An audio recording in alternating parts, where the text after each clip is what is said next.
how was the first time being on stage like? I had a good experience. I've heard a lot of people having bad ones. Mine was really good. It was at I told my mom I wanted to do stand up when I was like 16 or something. And she signed me up for a comedy class without my permission.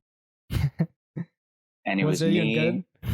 It was me and like 10 other 60-year-old people that just wanted to do it like once, you know? It's like a bucket list item.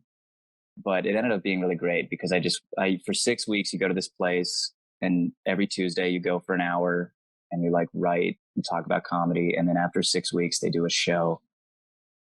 And so by the time we did the show, I was kind of, I hadn't done a show yet, but I at least been like talking about comedy for a while. Yeah. And yeah, it turned out to be very lovely. The crowd was wonderful. I remember they were all one dude's family. Like the only people it was like 60 people, but they were all this one performer's family. So they were the sweetest, nicest people ever. Like everyone on the show did well. I probably sucked ass, but they never would have told me that. Yeah. They were super sweet. Yeah. So I had a good time my first day. After that, it started to get, I got into the real world of like open mics and bars and all that stuff. And then there was definitely some stuff to be ironed out, but the first show was good. Yeah. Like most comedians, they bomb, like you said, like on the first time they're doing comedy, but since you had a supportive audience, it helped out. Yeah. A supportive audience increased your confidence a bit. You were probably nervous. I was probably cocky as hell after that. I was probably like, I'm ready for the Tonight Show after like one show. Yeah, it was good.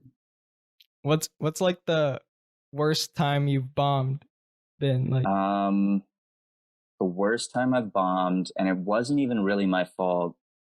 This is the worst experience I've had on stage. I was in Santa Cruz 2 years into comedy. I met this guy that was like, hey, I have a van. Let's me, you, and a couple other comedians go from Phoenix all the way to Vancouver and back, and we'll do comedy shows the whole time for like a month. And he told me he had all these shows scheduled, and I was like 19, so I was like, yeah, dude, that sounds amazing. And we did this 2 days into the trip. Everyone hated each other, and we all realized what a mistake we'd made. And none of us were even good at comedy. And this guy had like lied his way into like serious shows, like actual paying shows. Yeah. They were like giving us a lot of money to do like an hour and a half of comedy combined. None of us had more than 10 minutes. So it just felt, every time we were in a venue, I felt like we didn't deserve to be there and we're uninvited. It was terrible. And we were at this one place and I'm hosting the show. So I go up first, I do like 10 minutes of comedy, and then I bring the other comedians up, and between each comic, I'll go up and bring the next person up. And I'm like 10 minutes in, it's going fine. And I used to have this joke about Amber Alerts or something, some dumb, edgy, hacky joke that every comedian has his first 2 years in. Yeah. And I didn't know that the day before a little girl had been kidnapped in the town. And that morning, they found her body that morning. And everyone said, it was because they didn't put out an Amber Alert. They were like, if we put out an Amber Alert, we could have saved this girl. So here I am doing 6 hours later. Yeah. It sounded like I literally heard about that and decided to do I had no idea.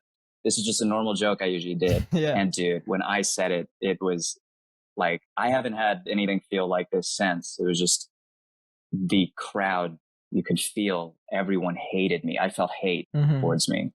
And a guy stood up. I remember he was like a biker guy and had tattoos on his face. And he told me to get off the stage and called me a loser. Like he didn't call me a bad word or anything. He called me a loser, which hurts so much more than if he would have cursed me out or something. Like he had to hold back to be like, you're a loser. Get off stage. And then I had to keep going on stage to introduce the comedians for the rest of the hour. It was the worst. It was absolutely terrible. Half the crowd afterwards was like, damn, you really stepped in it there. Nothing you can do. And then the other crowd, they wanted to like hurt me. They wanted to bring me actual pain. We had to leave the venue very quickly. Damn, bro. Yeah, dude. And I was like, I did not have the facilities to handle it. I did not have the chops to deal with it. You know, I was like, just terrified. One guy getting up. Yeah.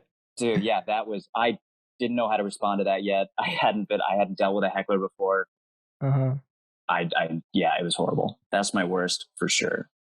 Mm-hmm.